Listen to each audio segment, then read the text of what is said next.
Hey friends, I hope you all are doing well. If you're new here, welcome to the channel. My name is Rabi Ibrahim, and in this corner we are all about personal development, be it financial, educational, mentally, all of the above. We're simply about being the best versions of ourselves. So if you like what you see, make sure to hit that subscribe button and join the family. It's free to you, so why not, right? To my returning folks, I am so glad you are back and tuning in and supporting your girl. So in this video, I will be answering some of your questions. I took it to social media and asked y'all to ask me anything pertaining to apartment hunting, finding your independence, and anything in between. And I got quite a few questions, so I am just excited to answer y'all questions and just adding value onto your life, because as you know, I'm all about adding value. How can I serve you? How can I help you? That's all I'm about. So yeah, if you want to learn and get a little bit of my perspective about these topics, please make sure to keep on watching.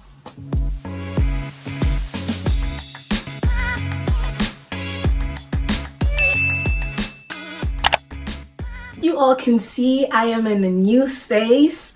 In my last video, which was an apartment tour, I told y'all I was moving from Hartford to Vermont with my job, and I am currently in Vermont. It's definitely more rural than I am used to, but I'm only here for 8 months and it's a new environment, so hey, new experience. Also, just to give you a little bit perspective or a little bit background on who I am and where I've been in my journey, I have literally been living on my own since the age of 18. When I graduated from high school, I decided to take a gap year in Senegal, where I lived with the host family there for 8 months. So away from my family, I was in Senegal for a whole year.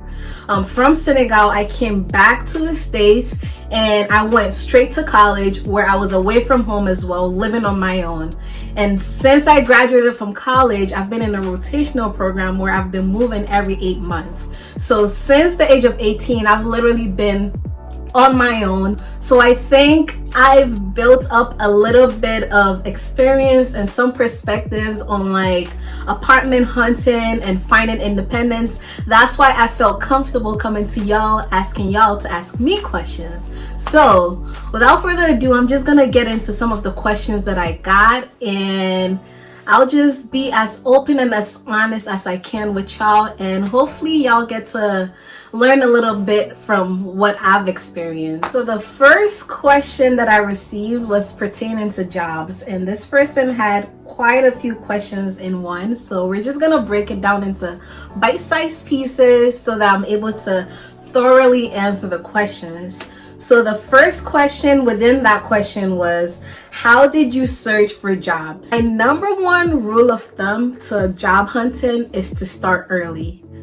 Start seeking for those internship opportunities way earlier in advance, before you're even job hunting in the market. And this is why. Number one, with those internship experiences, you're not only able to build your resume, but you're also able to nurture relationships that would then transfer over to them inviting you back to their company. Just to give you a little bit of what I did within my job hunting process, I started way earlier, sophomore year in college. And for me, I understood the value of those internship experiences because I sat back and thought, why am I really in college? And the main reason that I was in college was to be able to kind of sustain and build a life that I deserve after college. So how can I get there, right? Knowing that, how can I get there was to start applying for jobs early on, start building relationships early on, so that once I'm finally there, I already have those pieces set in place for myself. Summer of my sophomore year, I was looking for internships and I finally got placed in the company that I'm currently working for right now. So I interned for them one summer. They loved the job I did for them. They loved it enough that they invited me again for another summer after my junior year. So after that summer, I found out about their rotational program, which I ended up applying to. Applying to that rotational program was then a little bit easier for me because I already built those networks and those relationships. I already knew who I was, and they loved my work ethic. They loved what I could contribute to their company, and they also saw value in investing in a young mind like myself, so that I will then be able to kind of like matriculate into their company, if that's all making sense, right? So it's a give or take situation. They invest in me earlier on, and I'm able to give them their return on investment by matriculating into full-time roles with the company. So I would say, if you're early on in your college career, start looking now. There's no such thing as it's too early. Don't waste your summers. Use those for those internships, build those skills. And if you even join a company, you then realize that that is not what I want to do, that's also okay, because that's all part of the learning process. So just start early, gain those experiences, and you never know where it will take you. If you're watching me right now and you're just like, sis, I'm way past that stage, like I've been through college, unfortunately I wasn't able to gain those internship experiences, what do I do now? Sis, it's okay, I got you, because it's never too late. Okay, so my tip for that will be to look for free conferences that are going on. Now that we're in a virtual age, everything is online. Search the internet. Internet should be your best friend.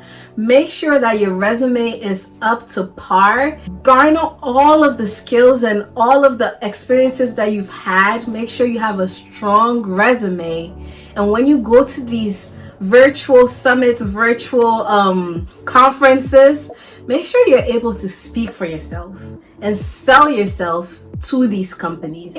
Make sure that you're able to kind of like let them know that, hey, this is who I am, this is the work that I've been able to do, and this is how I am able to contribute to your company, and this is why you need me. Make sure you seek those conferences and those experiences and just network, build your network, because I know a lot of these roles, a lot of roles are filled up just by word of mouth. I hate to say it, but a lot of the roles are filled just by somebody saying, hey, I know this guy who I worked with who knows how to do X, Y, and Z, and he's interested in this. Do you mind looking at his resume? Or I know this girl that I worked with and she will be amazing at this role. Do you mind speaking to her? So just be open to meeting new people. And networking does not have to be as daunting as it seems. Like, you could literally be in an elevator and networking. You meet somebody, you talk to them, and they ask you about what your dreams and aspirations are. Make sure you have that in your back pocket so you're able to let them know. One of my favorite quotes is, there's no such thing as luck. Luck is when preparation meets opportunity. So nobody out here is lucky. It's either you're prepared and then the opportunity comes your way and boom, it happens, or it never happens. So just make sure you're on your P's and Q's and just advertising yourself. So know who you are, know your worth, and let that speak for you. That was a long way of answering that first question, but I think I was able to hit all of the major points within that, the rest of her questions, or his questions. I don't know who asked because this was anonymous. But the second question was, can you give tips for when applying for jobs? Where should we look and where should we not look? I think I give a few tips on applying for jobs. And in terms of where to look and where not to look, I say look any and everywhere, because you do not know where that opportunity is going to come knocking on your door. So look high, low, everywhere. You can't underestimate anybody or any opportunity, because you never know where your breakthrough is going to come from. So don't leave any stone unturned. Look anywhere, high, low, up, down, wherever you can find a job. Look, I'll give you a few like resources and tools. Some of my favorite places for job searching is LinkedIn. A lot of people post when their companies are applying on there, and that is a direct point of contact to that company. So it is perfect for that. Another place will be Indeed, Jobwell, where else? Google. Go directly to the company's website. If you have an industry or company in mind that you want to work for so badly, just go onto their website, look at the opportunities they currently have, and send in that application. But don't end there. Once you send in that application, make sure you're looking on LinkedIn to find people that work for that company that you might be able to reach out to. Do extensive research.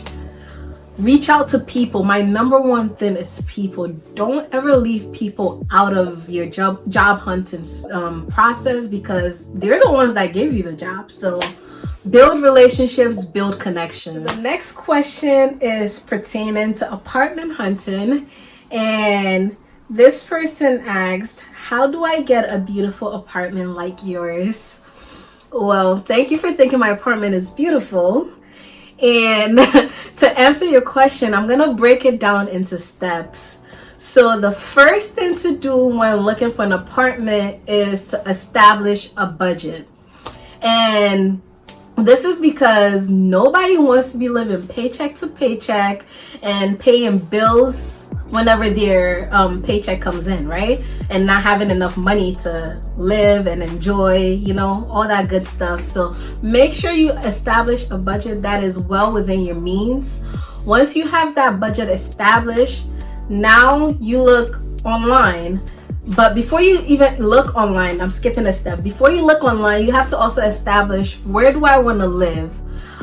Is this a place that is closer to my job so that I'll be able to kind of cut the commute time? Or is this a place that I just have always wanted to live and I'm just gonna jump ahead and go ahead and do it, right? So establish that location. Location is key because some locations dictate how much you pay in rent. So establish the location. Once you have that location, then we go online. My favorite place to look is apartments.com. I put in the location and the amount of bedrooms that I'm looking for, and pretty much it gives me all the options that they have available. And in looking online, I narrow it down to 5 top picks, 5 apartments that I would see myself in. So once I have those 5 top picks, I give the property managers a call. Let them know, hey, I'm interested in your apartment. Can I schedule a tour? Usually they're more than willing to schedule a tour. They get me in. I look at the space. I feel the vibes. Is this somewhere that I can see myself? If I do end up liking the apartment, now we go into the paperwork and background check. So what they want to look at with the paperwork is, do you have good enough credit? And number 2, do you have enough income to pay your bills? Okay, so the rule of thumb for this is they usually look to see if you have 3 times the rent amount. If you do make 3 times the rent amount, then you good. You got the apartment. And also if your background is clean, then you good. So the last question I'll be answering is pertaining to health and lifestyle. And this person asked, how is it that you keep yourself motivated to eat healthy and live a healthy lifestyle? And do you have any tips on how to make healthy eating easier? Well, I wouldn't say that I'm an expert or I'm perfect at this, but for those of you who don't know, I've recently gotten on this healthy lifestyle journey where I'm just like trying to do the best that I can to make healthy decisions.